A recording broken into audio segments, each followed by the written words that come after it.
はい、どうも藤井です。今回は前回のバンドブームの動画の時にも少し触れたのですが、イカ天についてです。皆さんはイカ天っていうテレビ番組があったのをご存知でしょうかね。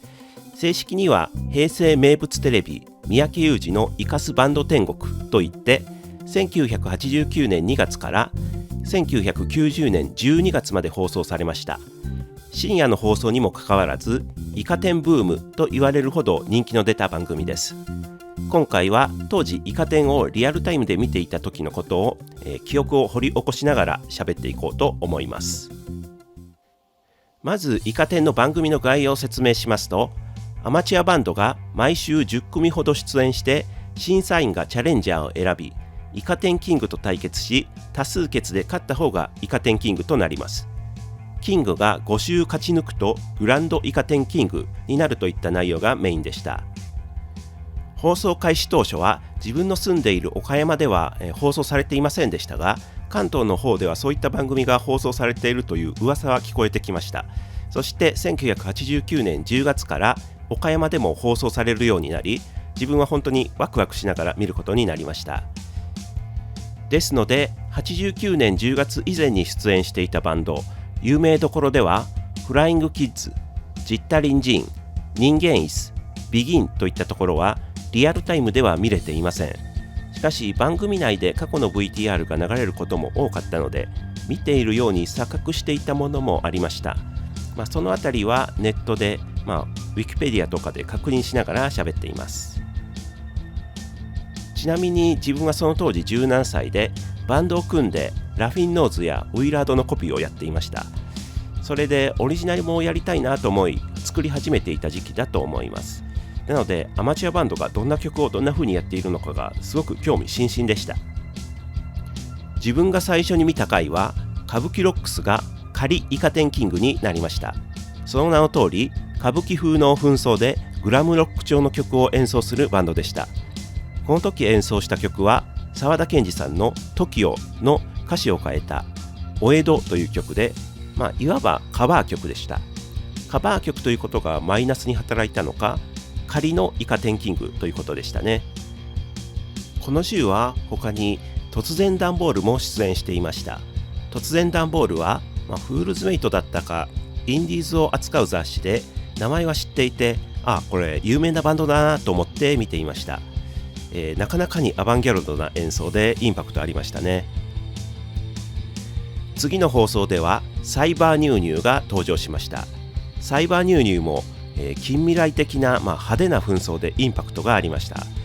けれどそれ以上に、ボディドリー風のリズムで始まり、サビでスピードアップするひねりつぶせという曲がかっこよくて好きでした。今週は、サイバーニューニューが歌舞伎ロックスを破ってキングになりましたね。そして次の放送でタマが登場します。衣装も含め一見奇をてらったように見えて、実際には歌も演奏も非常にしっかりしていて、楽曲的にもノスタルジックでシュール、他にいないオリジナリティあふれるものでした。その演奏は、ベース以外はアコースティック楽器で、パーカッションに至ってはオケや鍋など楽器以外のものも使用し、一般的なバンドの概念から逸脱したようなスタイルでした。ある意味最もイカ天から有名になったイカ天を象徴するバンドと言えるのですが、他の出演バンドと一切似ているところがない、さらに言えば日本の音楽シーン全体の中でも似ているものがない、それほど強烈なオリジナリティを持ったバンドでした。しかし当時の反応はあまりにも得意なので、色物的に見る人や拒絶感を示す人も多かったです。しかしイカ天ではタマをちゃんと音楽的に評価しメジャーにしたという点、それだけでも功績のある番組だったと思います。タマはその後5週勝ち抜きグランドイカ天キングになりました。そのタマの5週目のチャレンジャーになったのがマルコシアスバンプです。マルコシアスバンプは T-Rex 直系の曲を演奏するグラムロックのバンドで、この時点でそこそこキャリアがあり高い演奏力を持っていました。マルコシアスバンプが単なる T-Rex フォロワーになっていないのはベースの佐藤健二さんによるところが大きいと思っています。ジャックブルースを彷彿とさせるうねうねと動き回るベースが曲をさらにグラマラスなものにしていて、他のバンドにはない個性になっています。マルコシアスバンプは審査員からも大好評ではあったのですが、たまに敗れてしまいます。しかしマルコシアスバンプも今回限りではあまりにも惜しいということで、急遽仮イカ天キングということになりました。そこからマルコシアスバンプも5週勝ち抜きグランドイカ天キングになっています。この多摩からマルコシアスバンプの時がイカ天が最も盛り上がった時期だと言われていますね。自分もこの辺りはもうテレビにかじりついて見ていて、記憶も結構鮮明に覚えていることが多いです。ではこの辺りの時期に出演していた個人的に好きだったバンドを挙げていくとしましょう。Who's Who、レジスタンス、ザ・パジャーといったバンドは演奏がかっこよくて印象に残っています。でさらにもう自分の趣味にバッチリ合っていたバンドを挙げていくと、まずカット B というバンド、ザ・キュアを意識したようなネオサイケ系統のバンドでした。でボーカルの人はロバート・スミス風のメイクをしていたのですが、どう見ても玉置浩二さんに似ていましたね。で、チャレンジャーにもなったタイムレス・チルドレンは、非常に暗い雰囲気を醸し出していて、その辺ちょっといじられていました。曲は、エコ&ザ・バニーメンをバックに柴田恭平さんが歌っているような印象で、かなりかっこいい曲でした。あとドクター・ボーンズっていうバンドが、ローリング・ストーンズとか RC サクセションに影響を受けた感じでなかなかかっこよかったんですけど、夢でも幻でもないさっていうサビがずっと頭に残っていて、で今調べてみたらドラムが後にゆらゆら帝国に加入する柴田一郎さんだったそうで、ちょっと驚きました。確かベストプレイヤー賞をもらってたような気がします。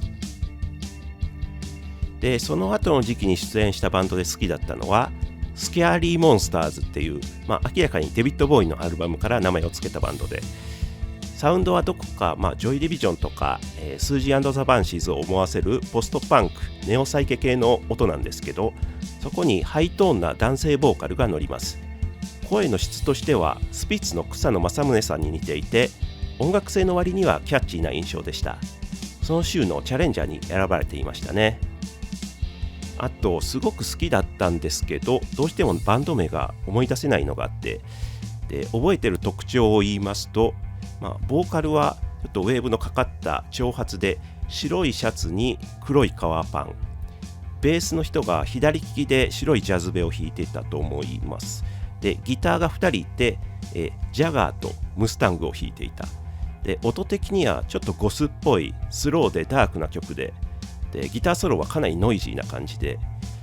なんかサビのところが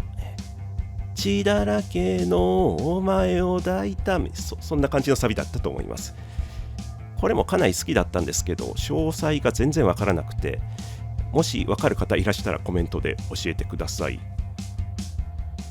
イカ天はその後1990年4月から審査員が入れ替わったりして、ブームとしては徐々に落ち着いていきます。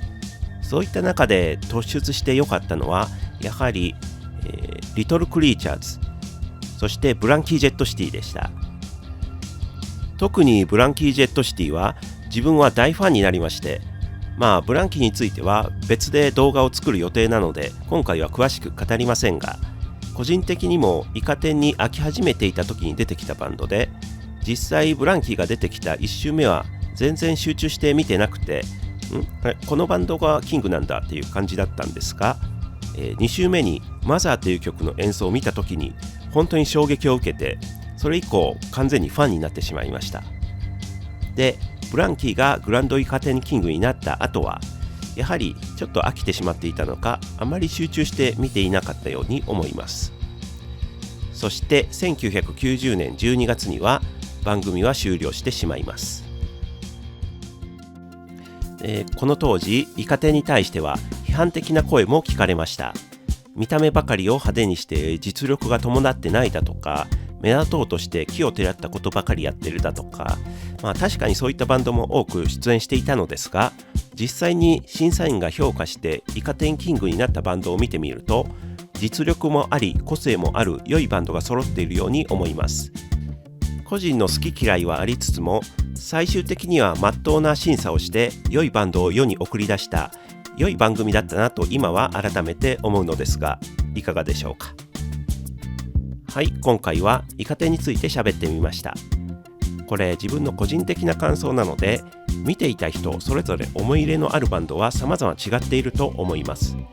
そのあたりよかったら、こんなバンドが好きだった、いやこんなバンドもあったよっていうのをコメント欄に書いてもらうと楽しいかなと思います。はい、ではご視聴ありがとうございました。